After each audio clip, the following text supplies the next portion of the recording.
স্কুলের পড়ুয়াদের নিয়ে গেদে ভারত বাংলাদেশ সীমান্তে এক এডুকেশনাল ট্যুরের আয়োজন করল বিএসএফ।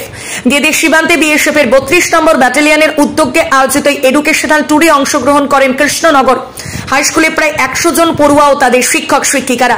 এদিন গেদেতে বিএসএফ এর 32 নম্বর ব্যাটালিয়নের ক্যাম্পে পড়ুয়াদের জন্য বিভিন্ন রকম অনুষ্ঠানের আয়োজন করা হয়।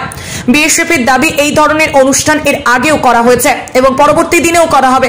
আর এই ধরনের এক ভিন্ন অনুষ্ঠানে এসে দিন পড়ুয়াদেরও অন্য অভিজ্ঞতা হলো বলে দাবি শিক্ষিকাদের। यहाँ पे इसने लगा लिया ये ताकि ये हिले नहीं, और ये सामने से निशाना ले रहा है। ये जो है इसको बोलते हैं बाइपॉड।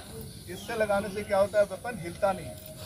ठीक है, लिखा हुआ उसमें 700 मीटर तक टारगेट को हम मार सकते हैं, लेकिन इसकी गोली और भी बहुत दूर जाती है।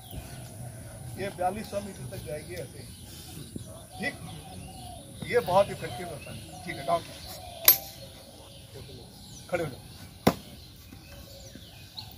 दूसरा वेपन है वो যে বিএসএফ ক্যাম্পে সারাদিন আমরা এখানে থাকবো এবং এই বিএসএফ এর জওয়ানরা কিভাবে এখানে থাকে, ওদের ডেলি লাইফ কিরকম ভাবে নিজেদের মানে এক প্রকার স্বার্থ ত্যাগ করে দেশের জন্য এভাবে এরা এখানে আছে, এদের পুরো লাইফস্টাইলটা আমরা আমাদের স্টুডেন্টদের দেখাতে চাই।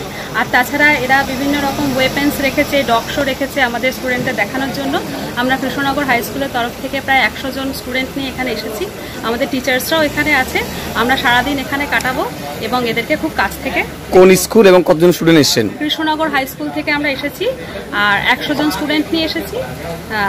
ওরা বাস পাঠিয়েছিল, দুটো বাস। আমরা আমাদের স্কুলে যারা এনসিসি স্টুডেন্ট আছে তাদের সবাইকে নিয়ে আমরা আজকের দিনটা এদের সান্নিধ্যে থাকবো বলে আমরা এখানে এসেছি। এখানে কি প্রতি বছরই আসা হয়? না, আমরা এই প্রথম আসলাম। কেমন লাগছে? খুবই ভালো লাগছে। আপনার নাম? আমার নাম অনুরাধা। কি দায়িত্বে রয়েছেন এখানে? আলাদা করে সেরকম দায়িত্ব সবারই একই দায়িত্ব। আমি টিচার, হ্যাঁ, আরো 19 জন টিচার এখানে এসেছে। এখানে সবাই একসাথেই আমরা এরকম ভাবেই একই দায়িত্বে আছি। অনুরাধা কি? অনুরাধা গাঙ্গুলি। Thank you.